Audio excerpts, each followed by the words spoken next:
Welcome to Yes Bitch TV, Honey Yes God. Thank you guys so much for joining me. I really do appreciate it. If you have not done so already, please make sure to like, comment, and subscribe to the channel. Also, hitting that notification bell will update you each and every time I'm uploading something new. All right, so let's get into my review of Chasing Dallas Season 2, Episode 13. All right, let's get into it. So this isn't going to be a normal review. This is just me going to be giving my 2 cents on a bunch of the shit that we saw throughout the episode. But I will try to do this in order. As we see Reese G at the venue that is being chosen by the DFW LGBTQ Awards, um, which I'm totally here for. I do want to start off by apologizing. Me and the Justice League did a live last night on my platform, and I said some things about the award show and basically, discrediting, their situation. And let me tell you something. That's not what I'm about. Any effort to raise awareness and positivity within our community is greatly appreciated, and I never want to take away from the overall purpose of what you guys are trying to do. So I talk about uplifting and social issues and things of that nature, and I can't be that person and tear the girls down. So first and foremost, I want to apologize for what the fuck I said. Um, Now let's move on. So fucking Reese G, Dior, Trey Howard, they're all meeting up. Apparently Dior is going to be presenting, and he's also been nominated for 2 awards. Chasing Dallas has been nominated for an award. Um, I'm here for all of that, pushing positivity in the community. Amen, amen, amen. But let's get into this argument piece that took place between this read down, this bitch. They were shaking trees, bitch, and just throwing palm trees at one another, child. And I was just like, girl, where is all this coming from? And then I was reminded, amen, always something there to remind you. Yes, honey. And, bitch, we saw in previous episodes that CJ was recording the girls. And when the shit hit the fan, they all was telling on each other at the end of the day. And there were some things that was said from Trey Howard about Reese G. And I'm quite sure there's, a lot more things going on within this that we're not aware of. That's why I don't like to force too much judgment on a situation. But at the end of the day, based off of the face value of what the fuck we're seeing, a lot of he say, she say, and then things translated into social media. And, I'm always, let me just put it to you this way. Because I'm always trying to educate the girls. I'm always trying to get the girls to see things from a different perspective and to also take ownership over their behavior as well. And what we have to learn is, yes, Trey Howard is young. And I know that I always come to his defense with that, and he's always coming to his own defense with that. And it can come off like it's happening all of the time here. Although Trey Howard, I feel you and I totally understand you, sometimes we have to take responsibility for how we react to situations. You know what I'm saying? If Reese G is basing his anger off of you because of the talking behind his back and saying certain things about him, you can't get upset for how Reese G is going to take that, how he's going to react to the negativity that is being spoken about him from you. Okay? But again, you are young, and it takes someone with experience and a lot of trials and tribulations and to be able to identify when you have to accept responsibility for your fuck shit. Now, Reese G, when this child said to you, not just on one occasion that I've heard so far this season, is that the mentorship, that kind of tells me that the girls are trying to look up to you. But because of a lot of the things that seem to be in your nature when dealing with the girls, it comes off very, I'm here and you're there. And I know, like, how the fuck could I say that when you're the one that's casting the girls? And if you really weren't here for a bitch, they wouldn't be here. So I guess that's kind of like teetering on the edge of like, what the fuck? But I do want Trey Howard to understand, like, although we can use the fact that you are young as a defense, you still have shown us what you can do. You're very mature, and you obviously know how to put events and things together. But then again, that doesn't actually mean you really have the social cue. And I'm not saying IQ, the social cue to be able to identify, social behaviors from people, to know how to react before shit even pops off. And that is definitely a grown person's skill. Again, it comes with experiencing those things and then failing, and then um, applying new techniques throughout your different failures to find out what works. Okay, and unfortunately, in our community, what works most is being shady as fuck. um, in order to have a real conversation, and I do feel as if that conversation with Reese could have went a lot better if, they always say, maturer minds always prevail. So what we took away from you in this episode, and you said it yourself, commenting on one of my posts on Instagram, stating that the fans hate you. I'm not going to go as far as saying the fans hate you. I think the fans just want to see a little more humility from you. But again, humility is a trait that comes with experience. So again, we are going to attribute your newness, to this environment.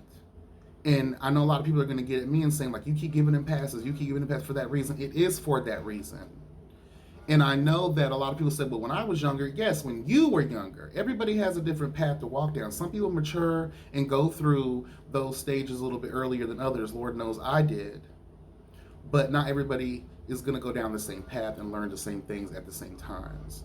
So give the child a break, okay? But I will say this, Trey Howard, and this is where we're going to end this on, is every time something happens on social media, I understand the need to go full attack mode on a bitch. But sometimes paying dust, and this goes, I guess, for everyone on the cast, because y'all be just jumping in, girl. Y'all be just jumping in like attack dogs. And it's just like, girl, that shows you're pressed. And it's no shade, but it's all tea for you to listen to and to absorb. That is the sign of a real queen. Almost what I posted today. Can you be still? Amen? Sometimes just being still is all you need to serve a bitch. Not everything requires a reaction, a response. That is the sign of a true queen. Amen? Crown me, bitch.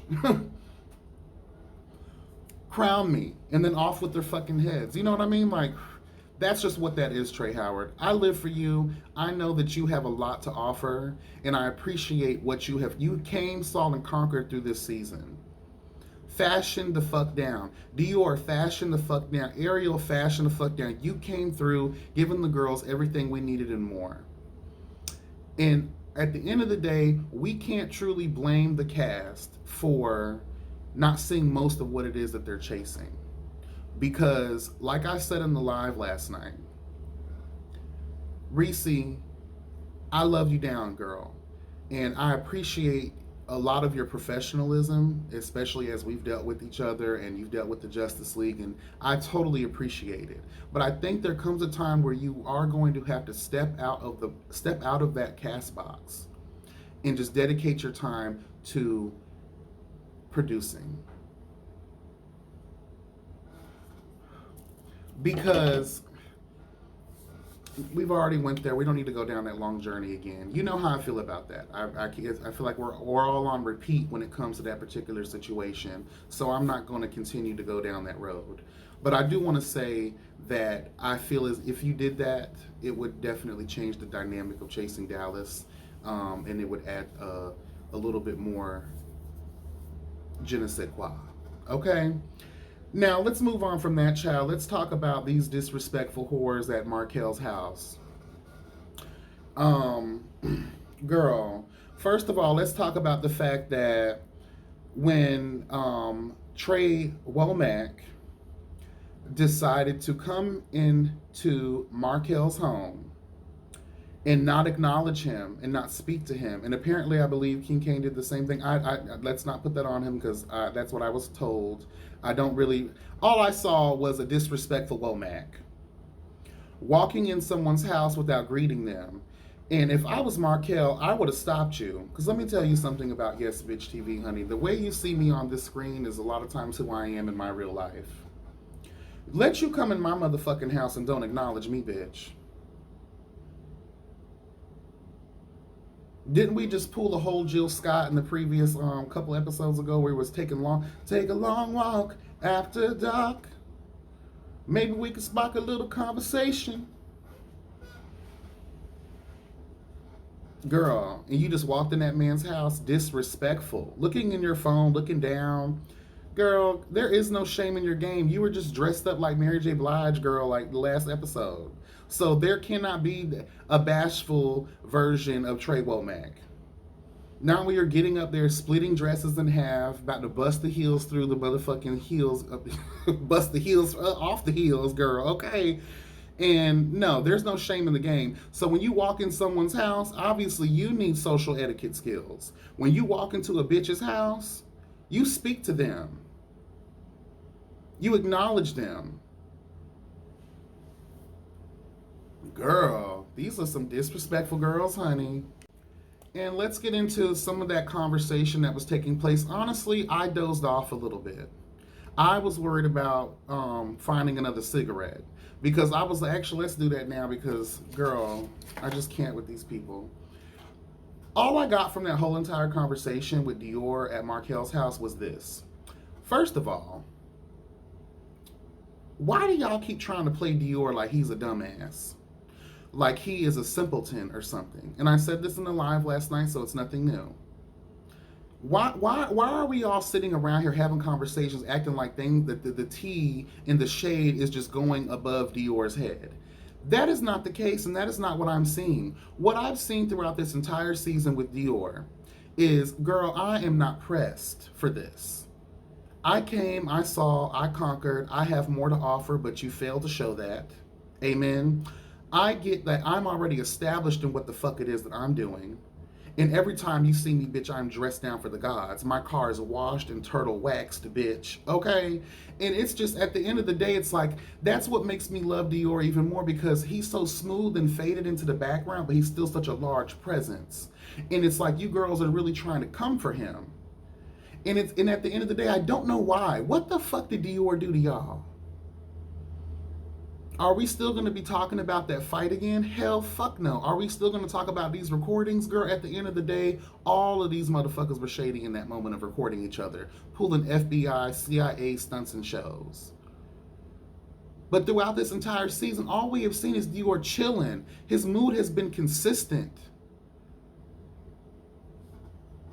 Girl, stop trying to treat this man like he is a simpleton because he is not. He is catching all of your shade. It's just you're mistaking his humble and cool, down-to-earth nature as someone who's just letting the things fly by him. That is not what's happening, and that's not what I'm seeing.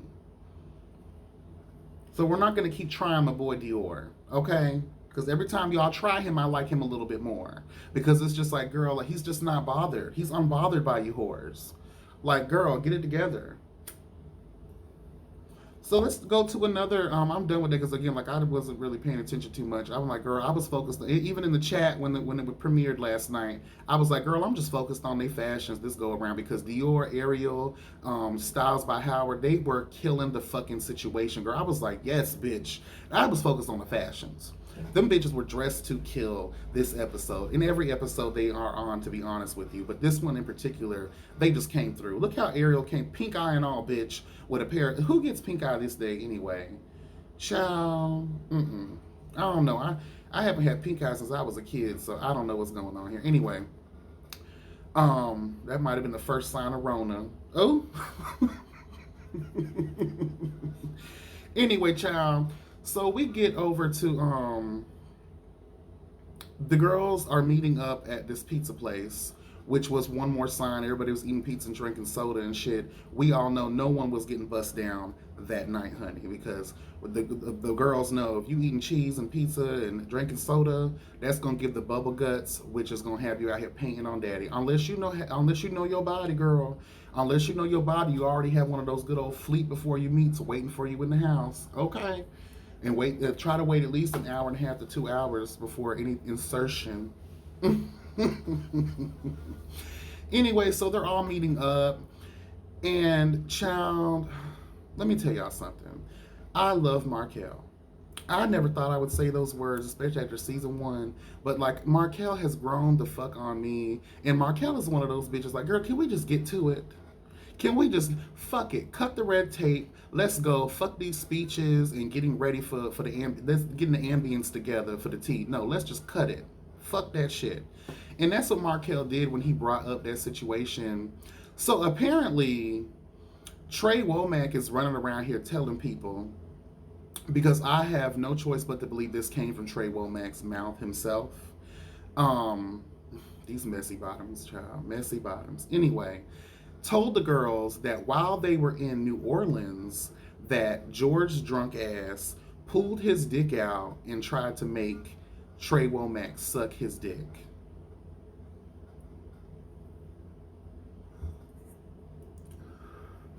So that's what Markel told George when they was at the pizza place, child. So it was George at the pizza place, Markel obviously, Carrie D showed up, Ariel was there. Who else was there? And then Reese was seen in the background acting like I didn't know y'all was gonna be a girl, whatever girl. Oh, hi y'all. Hi, I didn't know y'all was gonna be here. It's my off day. I was just coming to get pizza at the same fucking place, girl. Whatever, girl. We'll just pay that dust. We'll let you have that, girl. We'll give it to you, girl. Get you, yeah. We'll give it to you, girl. Anyway, but George was shocked. George was like, hold on, bitch. And now, first, I thought George was going to do old classic backpedaling pussy pop. But I appreciate the way George kept it real. And I believe George's version of events. Only because when a person, I don't care if a person's drunk or not, they will only approach you if they sense the whore energy. Must I repeat, and I said this last night in the live as well, I'll repeat it again. You will only be approached in that manner if the whore energy can be sensed from you. Okay? And I believe that George sensed the whore energy that Trey Womack gives off. In the words of my good friend, El Teddy, pixie dust, bitch. Pixie dust. Pixie dust is always around a bitch who's ready, okay? Ready. And I believe Trey Womack was ready to receive the girth, the dick that is of motherfucking George. Now, George basically stated that, girl, it really wasn't all of that. All I did was I was drunk and we was flirting. I pulled it out. He said I had a nice dick. And basically, child, he went back in his room and it was what it was. Now, let me say this. What I will say is George serves me one of those boys that he has a few too many and rough trade vibes just leak off of him. And he's dominant. When he said that he was a dominant top or whatever he said in the beginning of the season, honey, I believe him. Because I'm not going to lie, Trey Womack serves, I like to be submissive. And I'm the same way. I really enjoy to be entertained by a guy who will do what he wants to do rather than a motherfucker who's just going to talk that bullshit. Like, it turns me on if I see a man of action grab me by my three necks and force your wood inside of my mouth. You know what I'm saying? Like, that's what I got, Christian Grey vibes. That's what I got from George. And I feel like it could have been a little on the aggressive sexual side, but also more so playful. So we're not going to sit around here and push this narrative that George is around here molesting the girls. I don't like that narrative at all. And if my mind serves me correctly, I believe that there was also a situation that people said, King Kane actually brought that up, saying that, oh, child, he did X, Y, and Z, and this is that major. If this is what y'all were talking about, this was a very fucked up attempt. And to try to come for someone on that level, knowing the gravity and the legal, like, fuckery that could come from that, Girl, y'all should be ashamed of yourselves. Y'all should be ashamed of yourselves. And I see why George ain't fucking with y'all like that. Because you're not gonna push this narrative about me like that, bitch. Knowing damn well I got a 9 to 5 to go to when these motherfucking cameras is off. So it is what it is. I believe that Trey Womack was inviting and was enticed by, the thug trade vibes that was coming off of George. It is what it is. After that situation, child, let's go ahead into the award ceremony. There's nothing to really talk about when it comes to the award ceremony other than that Reese was being shady. And you forgot to mention my husband, Woo Lee, because he was in season 1 and we saw him a little bit throughout this season as well. So maybe that was just a brain fart, but you were being shady to George. And George, let me tell you something. Sometimes, child, just pay these girls dust. Not again, like I said about Trey Howard. Not everything needs and requires a response or a reaction. We saw how you were looking in the award, like, oh, what about me? What about me? That just, I hate to say this, I'm not saying you were thirsty, but it's a sign. It looks like a sign of thirst. The girls need to get their water. If they don't want to name you, you still standing up there. So she'll be okay. And if it wasn't meant to be, a brain fart, Reese, then, forgive me for saying it was shade, but it seemed like it was very shady. Anyway, that's all the hell I got for this episode. I just want you girls to do better. We have one more episode, and that will be the season finale. And then we just got the tea that Imani Van Zant will be the host for the reunion. I don't know. I'm going to try to, me and the Justice League, I don't know if we're going to do a live reaction to it. But I would like to do something very special. I hope we'll get together and we'll talk about it as soon as, especially when we find out what date everything's going to be. That's all I got for you guys. Drop down in the comment section. Let me know what you thought about this episode. What did you think about my perspective? All of that good stuff. And yeah, all of my information will be throughout the video and in the description box. Anything else for this episode before I get the fuck off of here? Not really. Not really. I just need y'all girls to do better. I'm tired of giving that speech over and over again. It's like the viewers are probably angry at me, like, girl, we hear you speak the same bullshit every episode.